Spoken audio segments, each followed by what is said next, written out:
Hello fellow investors. இந்த வீடியோவில் நான் ஒரு இன்ட்ரெஸ்டிங்கான விஷயம் உங்களோட ஷேர் பண்ண போகிறேன். நீங்கள் ஸ்டாக் மார்க்கெட்டில் நிறைய பேர் பை அண்ட் ஃபர்கெட், ஹோல்ட் ஃபார் எவர்னு சில ஸ்ட்ராட்டஜிஸ்லாம் மென்ஷன் பண்ணி பார்த்துருப்பீங்க. பெரிய பெரிய இன்வெஸ்டர்ஸ் ஆகிய வாரன் பஃபெட்டாக இருக்கட்டும், இல்லை நம்ம இந்தியாவிலே ராகேஷ் ஜுன்ஜுன்வாலாவாக இருக்கட்டும், அவங்க ஒரு கம்பெனியை வாங்கிட்டு அதை பற்றி மறந்துடுவோங்கிறத மென்ஷன் பண்ணியிருப்பாங்க. டெக்கேட்ஸ் டுகெதர் ஒரு கம்பெனியில் ஹோல்ட் பண்ணால் தான் நம்மளால் பொட்டென்ஷியல் மல்டிபேக்கர்ஸ்லாம் பார்க்க முடியும். ஒரு ஸ்டாக்கோ ஒரு கம்பெனியோட நம்ம எவ்வளோ தூரம் ட்ராவல் பண்ணுறோமோ அவ்வளோ அதிகமான ரிட்டர்ன்ஸும் பார்க்க முடியுங்கிறத நிறையா பெரிய பெரிய இன்வெஸ்டர்ஸ் சொல்லி நீங்கள் கேட்டிருப்பீங்க.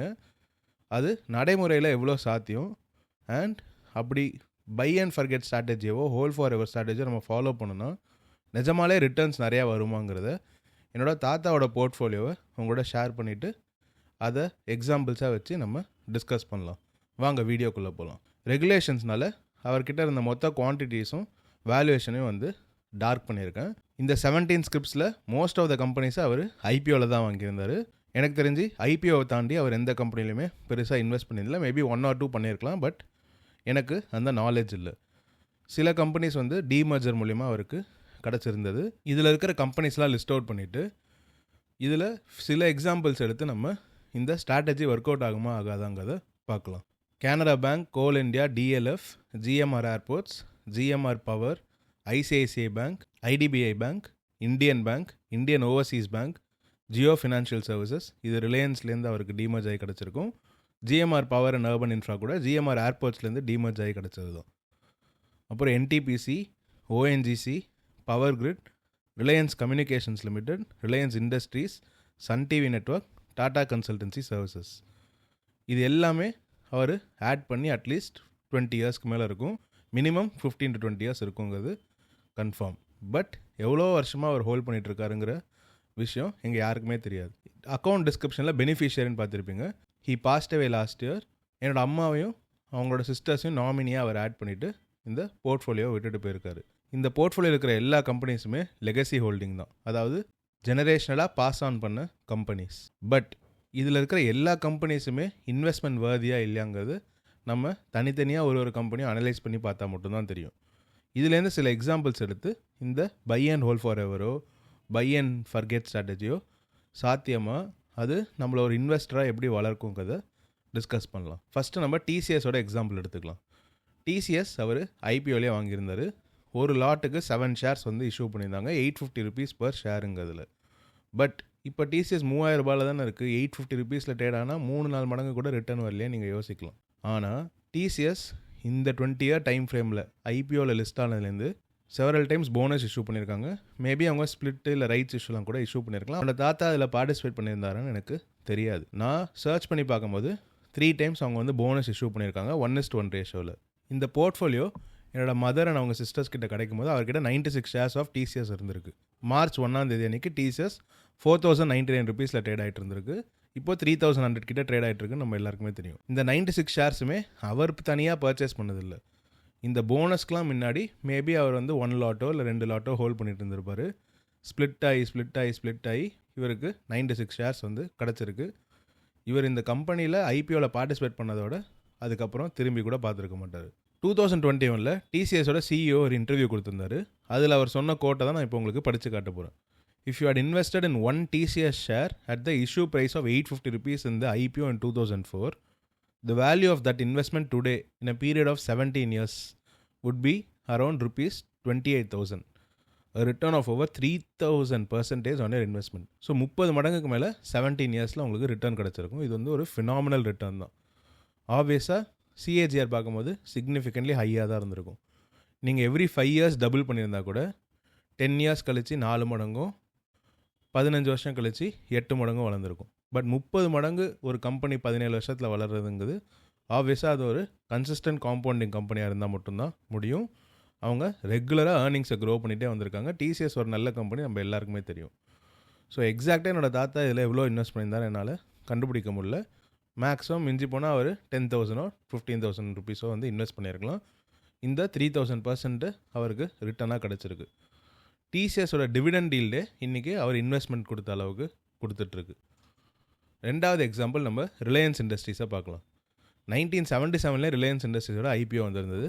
பட் அப்போ என்னோடய தாத்தா அதில் பார்ட்டிசிபேட் பண்ணல. அவர் 2000s அப்புறம் தான் இந்த ஸ்டாக் மார்க்கெட்டில் கொஞ்சம் பார்ட்டிசிபேட் பண்ணியிருக்காரு. 2005ல் ரிலையன்ஸ் குரூப்பில் இருந்த முகேஷ் அம்பானிக்கும் அனில் அம்பானிக்கும் சில கான்ஃப்ளிக்ஸ் வந்தபோது அந்த குரூப்பே டிவைட் ஆச்சு.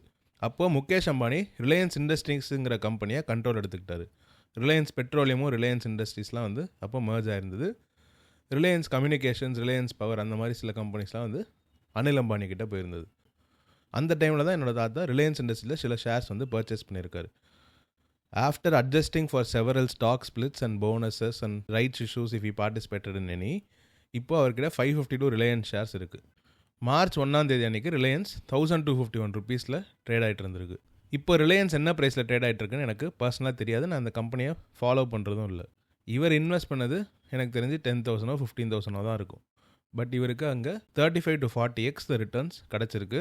அது மட்டும் இல்லாமல் ரிலையன்ஸ் இண்டஸ்ட்ரீஸ்லேருந்து டீமர்ஜ் ஆகி கிடச்ச ஜீரோ ஃபினான்ஷியல் சர்வீசஸோட ஷேர்ஸும் இவருக்கு அலாட் ஆகிருந்திருக்கு. கிட்டத்தட்ட 84,000 rupees worth of Jio Finance அவர்கிட்ட இருக்குது. இப்போ இதோட கொஞ்சம் அதிகமாக இருக்கும்னு நினைக்கிறேன். ஏன்னா ஜியோ ஃபினான்ஸ் 276 ருபீஸோட அதிகமாக தான் ட்ரேட் ஆகிட்டுருக்குன்னு நினைக்கிறேன். நான் அந்த கம்பெனியும் பர்சனலாக ஃபாலோ பண்ணுறதில்ல. So buy and hold forever strategy இந்த 2 கம்பெனிஸ்லையுமே வந்து நல்லாவே ஒர்க் ஆகிருக்கு.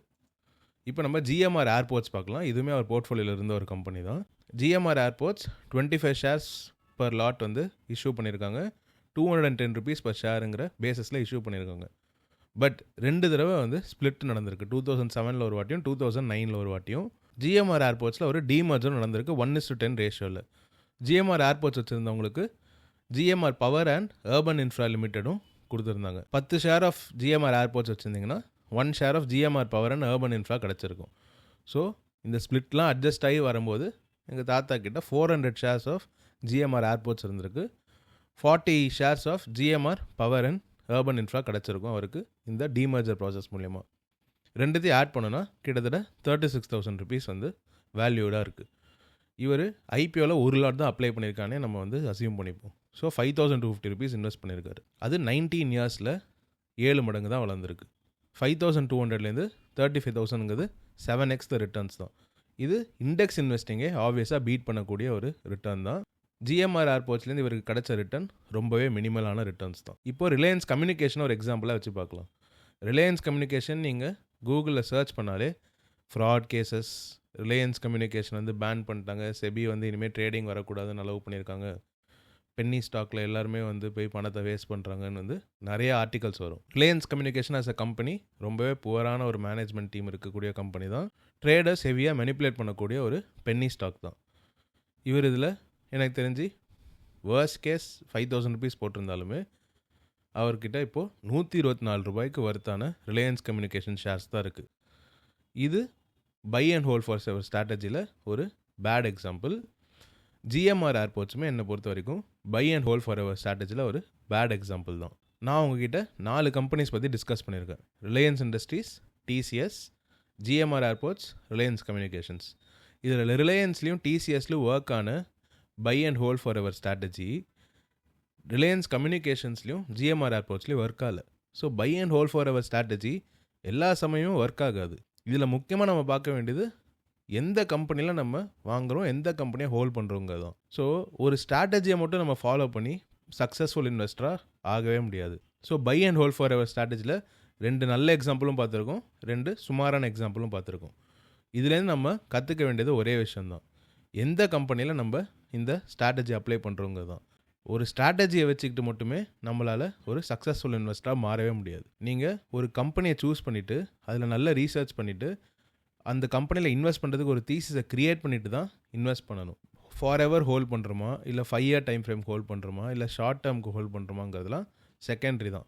அந்த கம்பெனியே ஒரு குவாலிட்டி கம்பெனியாக இல்லையாங்கிறது தான் மோஸ்ட் இம்பார்ட்டண்ட்.